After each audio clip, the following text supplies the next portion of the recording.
Okay, so despite the seemingly undefinable nature of art, so since Murmagyog, it is very difficult for us to define what is really an art. Now, there are always existed certain formal guidelines for its aesthetic judgment and analysis, and one of them is formalism.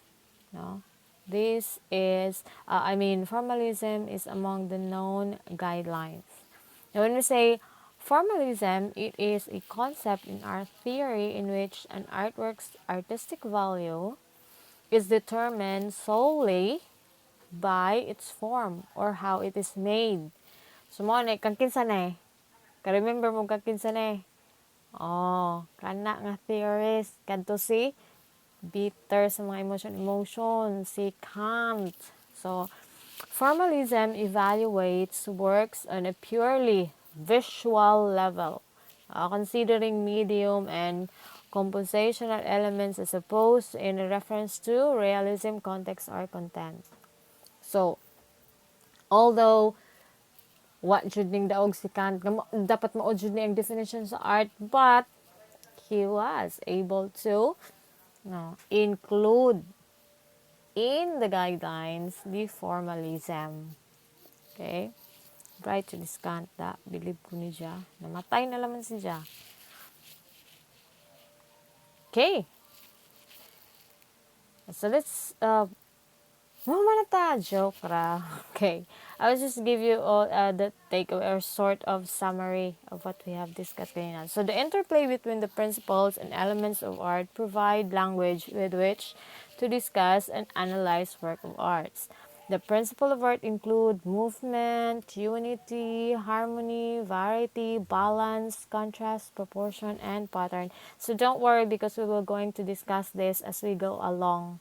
Mura is a sort of overview. So we will discuss thoroughly these principles of art as in the next modules. So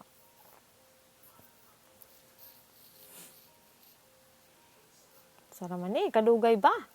Okay, the elements of art include texture, form, space, shape, color, value, and line.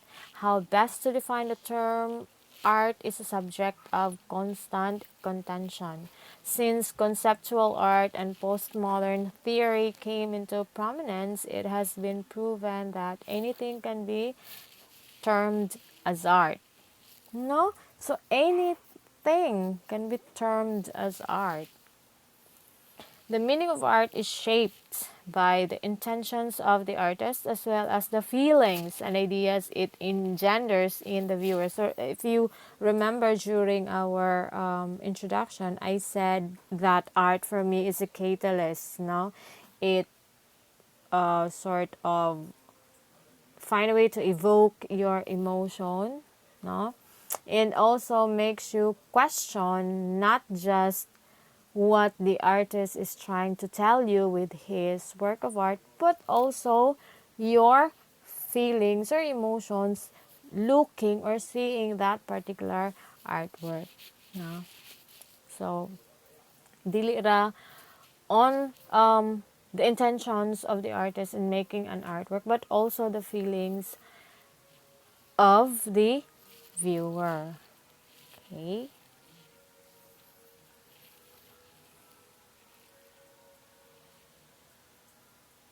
Gaya sa mulihok, bumbang sin. Awa, taka. Okay. The meaning of art is often shared among the members of a given society and dependent upon cultural context. So when we say the meaning of art is often shared among the members of a given society because the purpose of works of art may be to communicate political, spiritual, or philosophical ideas. So to create a sense of beauty, to explore the nature of perception for pleasure, or to generate strong emotion. Now, its purpose may also be seemingly non-existence. So, natay gitawag og kanabang the meaning of art is in or by context. So, may kakaroon we define art, say for example, kag maasin will define this particular artwork in a different description compared to another community. So, mo na gitawag na to og contextualization. So, mura mag sa research that one particular method would be effective in this particular context or environment, but might not be very effective in another environment. That's why you have to contextualize according to the environment or the community. So, inga na po ang art, how you give meaning to an art. So, it might be that in this particular community or kanang context different from another community or context. Okay? The nature of art has been described by philosopher Richard Wallheim as one of the most elusive, the elusive dream of the traditional problems of human culture. It has been defined as a vehicle for expression, no? Vehicle, diba? Nahimo na karong sakjanan. Tawag joke. Vehicle for expression or communication of emotions and ideas. A means for exploring and appreciating formal elements for their own sake, and as Mem says, or representation. More recently, thinkers influenced by Martin Heidegger have interpreted art as the means by which a community develops for itself a medium for self-expression and interpretation.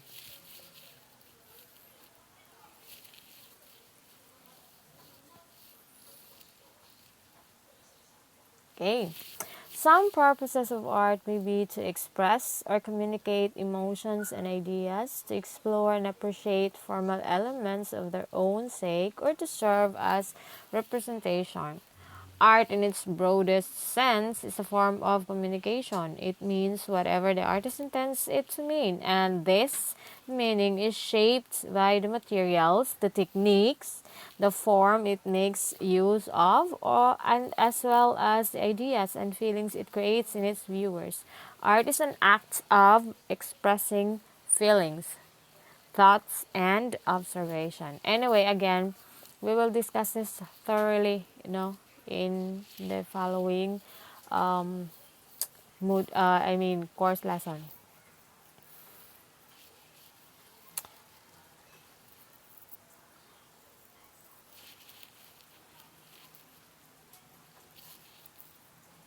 Okay, so what makes art beautiful? Are all art beautiful? So, one of kanang factors that you have to consider when we say what makes art beautiful is the aesthetics. Now, what makes art beautiful is a complicated concept, no? Since beauty is subjective, no? Mayroon tag beauty is in the eye of the beholder, no? Um, so mayong kakarog an art is beautiful. That is a complicated concept because that is subjective, and can change based on contexts. But however, there is a basic human instinct or internal appreciation for harmony, balance, and rhythm, which can be defined as beauty. So naatay gitawag og guidelines, di ba? So included in nga na pod, so that we as guideline that we can say one particular artwork is aesthetic or beautiful or the harmony, balance, rhythm. So we will discuss this again thoroughly. So this is just a sort of overview. Beauty in terms of art usually refers to the interaction between line, color, texture, sound, shape, motion, and size that is pleasing to the senses. Now, mamanjo na siya because as a means of communication, no, visual arts cannot talk. So, mo na dyan, diri siya mugamit sa isang beauty with the interaction between of particular line, color, texture, sound, shape, motion, and so on. No?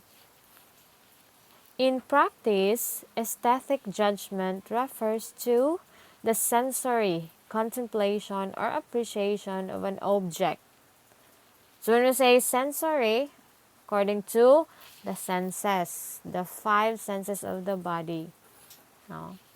While artist judgment refers to the recognition, appreciation, or criticism of a work of art. So kung tag aesthetic arts, na-define naman natin, aesthetics is branch of philosophy that deals with the nature and appreciation of art, beauty, and taste. Now, aesthetics is central to any exploration of art. The word aesthetic is derived from the Greek aesthetikos, meaning aesthetic, sensitive, or sentient.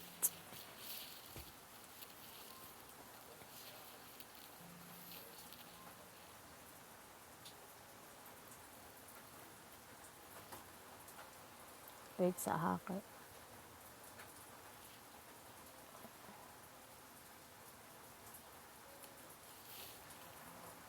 Okay. Beauty in art can be difficult to put into words due to a seemingly lack of accurate language. So, man gajud, maglisod gajud ka. Ngayon ka, kanang, maglisod ka o define the beauty when it comes to art. Kaya there are art works that are ugly, no? Murabag, not ugly, murabag, inigtanaw ni mo, di ko siya ka, it's not even appealing to the eye. Makain ka, ano sinahin mo maning work of art? But behind those ugly lines, texture, form, or whatever it is that makes you ponder like, nanong nahimo man yung work of art, are beautiful messages, beautiful expressions of emotions. So muna, beauty in art can be difficult to put into words because it lacks accurate language. What language do we really have in terms of art?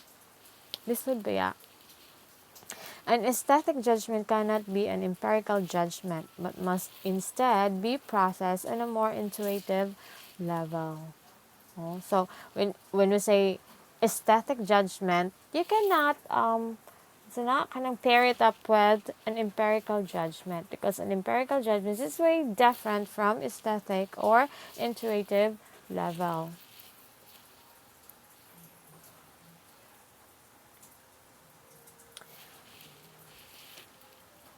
Okay, art and human emotion. So, as we have mostly observed, a person tends to be extra artistic now when he or she is emotionally tender. I don't know about you if you have noticed, but even in yourself, you tend to be artistic when you are emotional. Pekin saman ninjo din hibe that tends to write a journal, a poem, or even write a song whenever you feel sad, lonely, happy, excited, or whatever it is. So, mo na siya ang gitawag na tuog. Art is often intended to appeal and connect with human emotions because you have this particular feelings that you wanted to express. So, mo nang you created particular works of art. You know? Ma'am karon, ma'am ano lagi ako ma'am og excited or mo happy kay mo chika man ko sa akong best friend. So chika is a form of art. Do you think so? No, 'di ba? Chika is a form of art. The art of speaking. Ano na unsa, 'di ba? So that is still you're still creating an artwork with your best friend. Si mo chika chika, oh my God, Besh, I'm so excited. Kay gitchat ko ni Kuan. Kanang, haruy, ni Mr. Kuan. Isa na mag-listen sa kong pronounce his name. Angle. Og ni Mr. Katong si, katong ibalibaran hong beauty nga. Yung kong mag-Mr. Kuan mo. Si Montabon. Sige, chat kong muntabon. I'm so excited, besh. Blah, blah, blah, blah, blah, blah. She's bomba. Okay. So, wala. You're excited, you're emotional, you're happy, very happy. Kaya gichatan kang muntabon og ni Engle. Oh, stay up. Dido ni mo dong, oy. Angle. So, mura kag, may yung best friend, hala, oy, naunsa man ni siya, oy, mura man siya nag-istorya og kuan, kanang, di naman mo ginhawa. So, that is an art of speaking. So, mga, hala, technically, di mo na siya nga ni istorya. Hinay mo siya ni istorya. Besh, uban ni ko sa kuan, besh, because she was so happy, kay gichatan sa siyang crushes. Sumutumuran siya nag-animate o ginistoryahan. Okay, so that is art and the human emotion. Artists may express something so that their audience is stimulated in some way, creating feelings, religious faith, curiosity, interest, identification with the group, memories, or thoughts or creativity. No, this is true, no? Kay ako nga ka-experience of broken-heartedness, charot. So, kag ngano ga jud no nga ganahan man ko di man ta ko broken hearted pero anong ganahan ko mamati sa kanta nga katunang dili man to pinagtagpo lain na po balik-balik si naayos sa katong sa December Avenue nga kalimot ko sa title sa kay Morzag a sort of a song for someone that you do not end up with o diba so kaya ako nga, nga na di ang feeling, no, kung broken-hearted. Marjug mamati ko sa kanta nung, ang sakita si Ioy. Have you ever experienced that? Kanang namoy pamation nga kanta, basahon nga libro. And then, although you did not experience this particular feelings, but the author, the songwriter, a particular painter was able to evoke that particular feeling. Magtanaw kag painting and then you did not know nga, hala nga nung naghilak mo kung nagtanaw ani nga painting. So you did not understand. That is an art.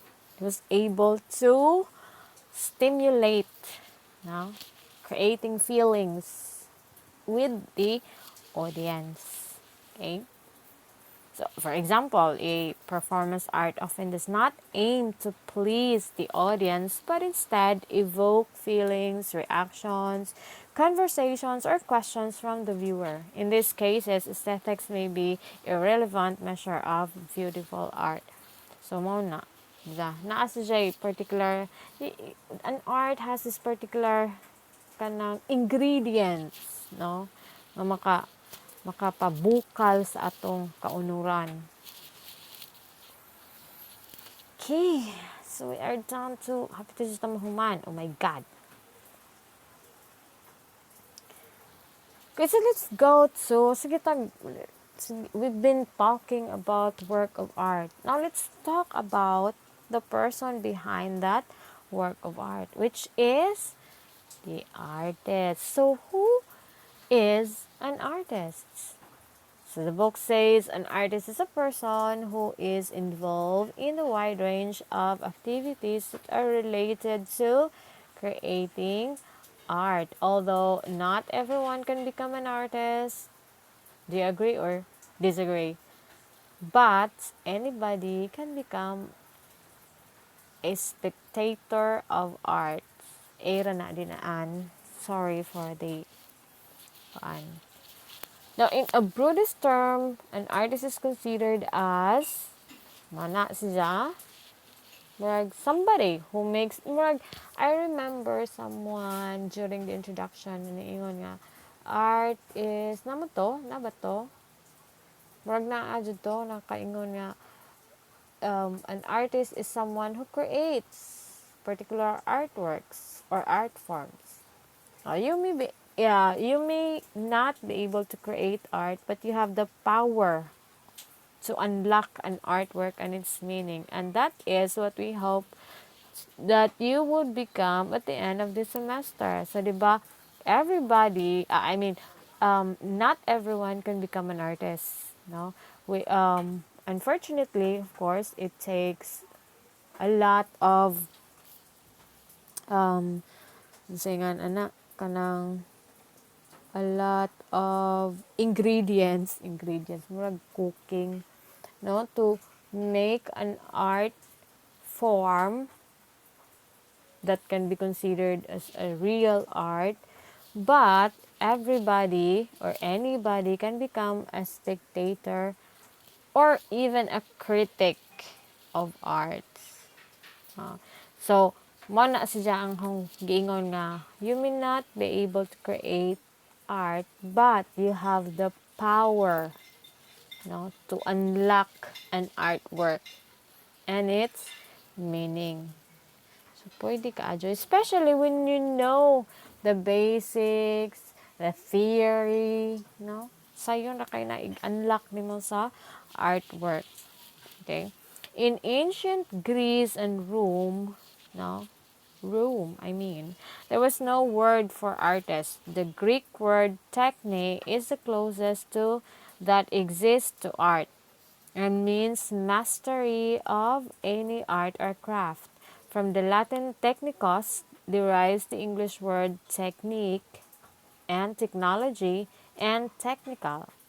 From these words, we can denote the ancient standard equating art with manual labor or craft.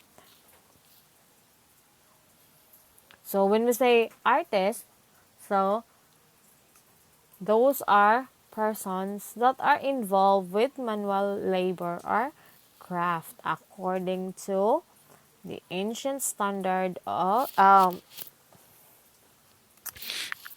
in Greece and Rome.